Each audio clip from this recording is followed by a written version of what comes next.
So what we're looking at is the Senate Judiciary Committee, led by Warren Peterson, has issued the subpoena to get the items that they originally asked for. Now, those, as you know, have not been turned over by the Maricopa Board of Supervisors. They have tried and tried again. Senator Karen Fann and Warren Peterson together can get this done. And here's how. They can issue a warrant to go get the items that have not been turned over by the subpoena, and also any new items that they wish to that have come up, since the release of information, to look into other stuff. They can get anything they want to investigate. The Senate can investigate anything, anything that they choose to investigate. They can get their hands on. So that's the thing is the judicial cannot interfere. The courts cannot interfere with the Senate investigation. Period. It cannot happen. They can simply use a written report. And this written report can lead into the issuance of a warrant by Peterson himself, by Chairman Peterson, and Senator Karen Fann can sign off on it. Now, we don't need a vote in the Senate. We don't need a vote in the Judiciary Committee. All we need is Warren Peterson with a written report to issue the warrant. Now, we can look here in Mace's Manual of Legislative Procedure, the book that tells them how to write legislation and their powers and authorities. Number 7, when a witness lawfully summoned refuses to appear, a warrant may be issued to compel his attendance. Okay, so that's straight out, point blank, period. Number 8, no affidavit charging contempt need be filed before a House to authorize it to issue its warrant to arrest a contumacious person who refuses to testify before one of its committees. So let's see what is necessary. Watch this. The written report is kind of like giving an information on somebody when there is no necessary affidavit because nobody has been harmed or done wrong. This is not a judicial situation. The written report of the committee is sufficient authority for the issuance of the warrant. So if you want to get a warrant, you could have the committee write a report telling what it is that happened, telling how they did not come as a witness who was lawfully summoned. The court already told that the witness was lawfully summoned. Now you can go get him and you can go get the things necessary in the warrant by giving the report, but you have to let them know what it is that you're looking for, where it is, and the information like that. But otherwise, all you need is the written report from the committee. Asking for the items, going to get the items that were not turned over with the original subpoena and any new stuff that they want to add in there based on the information that just came out recently. It's really that simple. Now, they would send a sergeant at arms with guns to go get this stuff. So the subpoena, I've had this talk and I've been told, well, statute trumps the Masons Manual, because in the Masons Manual, it's the rules and procedures that they write legislation from, based on their legislation from.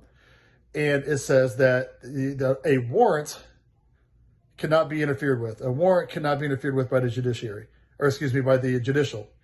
So I kind of laugh because, the 41, 1151 through 1155 that he's citing, the statutes that he's citing, are irrelevant. They're talking about subpoenas. They're not talking about warrants. Subpoenas are the nice way of asking, hey, will you please hand this stuff over so we don't have to do anything further or hold you in contempt or anything like that.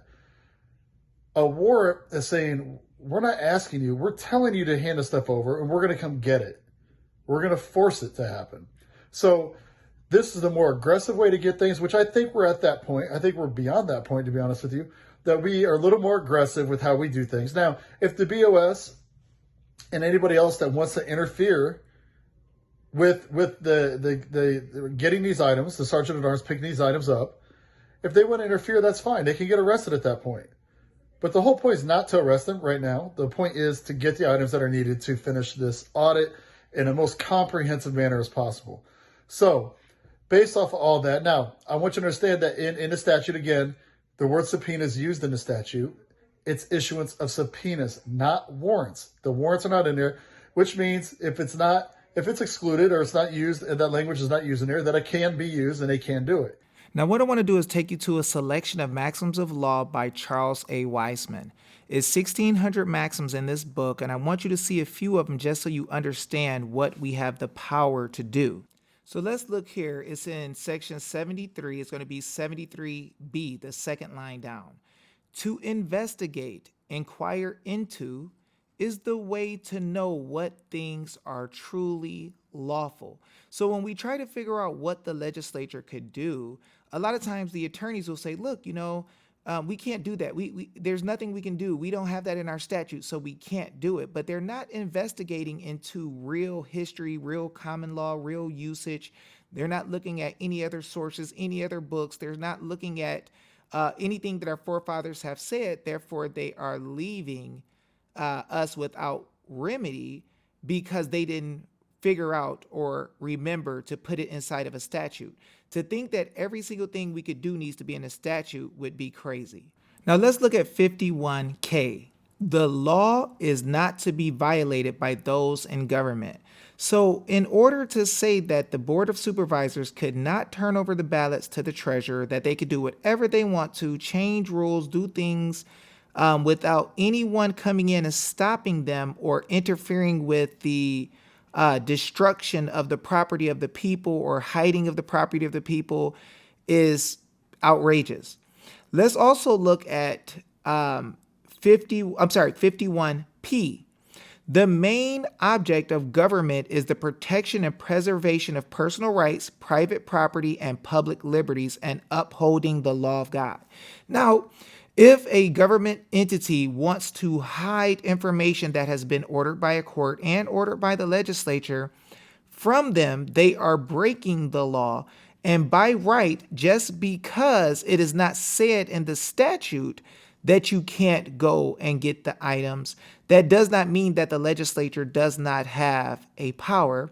And with us telling them that they have a duty to protect our rights and property, and is so stated in Arizona Constitution, we also give them the authority to protect and preserve that property. Now, the idea of using things that are not in the rules for the legislature or in their statute, it comes from the common law. It comes from the authority that is given from the people for government officials to handle their business. Anything that the people order the government to do or frame for the government to do, any power given like protecting the people's property and rights, there's also a necessary and proper clause that gives them the power to be able to do anything necessary to do that. That's just a given. But to help you understand that idea, let's look at the state legislature of Louisiana and see what happens when you don't have something explicitly in the statute, explicitly in your house rules, but it is a normal authority in custom or usage or in writing of the legislature. Look at Rule 13.3, Mason's Manual of Legislative Procedure in Louisiana. Watch what it says. On any question of legislative procedure, when the rules are silent or inexplicit, custom, that's like the common law, or usage, the way people do things normally, and practice shall be followed. So what if you don't have that? If custom, usage, and practice are inexplicit, then Mason's Manual of Legislative Procedure shall be considered as authority, H.R. 1973. Now, the reason this is because what happens is that when you are creating legislation, the attorneys who don't want for the legislature to have power because they're court officers will try to say, you can't do this, you can't do this, you can't do this. Anything you want to do, you have to take it before the court because they're officers of the court. But the legislature is the one closest to the people and the easiest for the people to come to make redress for grievances, things that are wrong. So under the ability to create legislation, you have to have something to teach you how to do it. These people are normal people learning to write statute. They need to learn how to do it and what the guidelines are. So the truth is the Mason's Manual of Legislative Procedure and others are guidelines to teach these legislative body members what their powers are and what they can do. And this warrant is in the manual. Okay, so one last thing that we have to look at is that they have this power, they call it plenary power.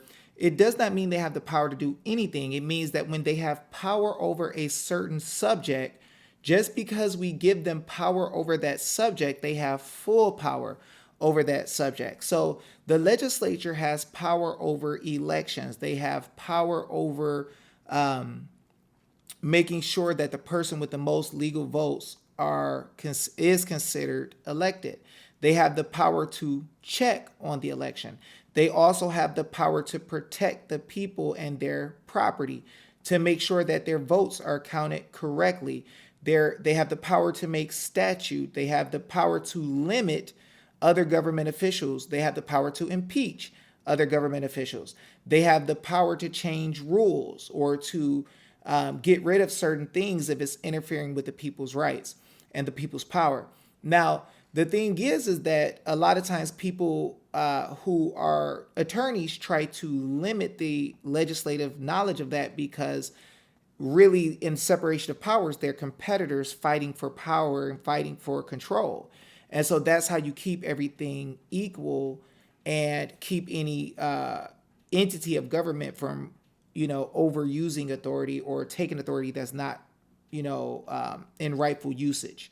So with that said, that's why the legislature can go in and use warrants. They delegate authority to other entities like CPS, like child support enforcement, like officers who work in the Highway Safety Act, to take cars, take kids, take money all day and night. They cannot delegate any authority that they don't have. And it also states this in the Masons manual. One other thing is that we've made them fully aware of this for a few weeks now, longer than that even. So they've been fully aware of this for quite a while, what they can do. Now, I don't know who's telling them not to, because this has been backed up by a former Senate attorney, and he has agreed with everything we've been saying, everything I came up with right now. He's agreed 100% this is the lawful and constitutional way to do things, and that it is 100% the direction the Senate should go. Now, will they do it or not is the question. Why are they not doing it is the question. I'm getting kind of frustrated, and I love Senator Fan, and I love Senator Borelli and Peterson, and Wendy Rogers is fighting, but this is what needs to be done. No more time needs to be wasted. We need this audit done, and we need it completed fully and comprehensively completed.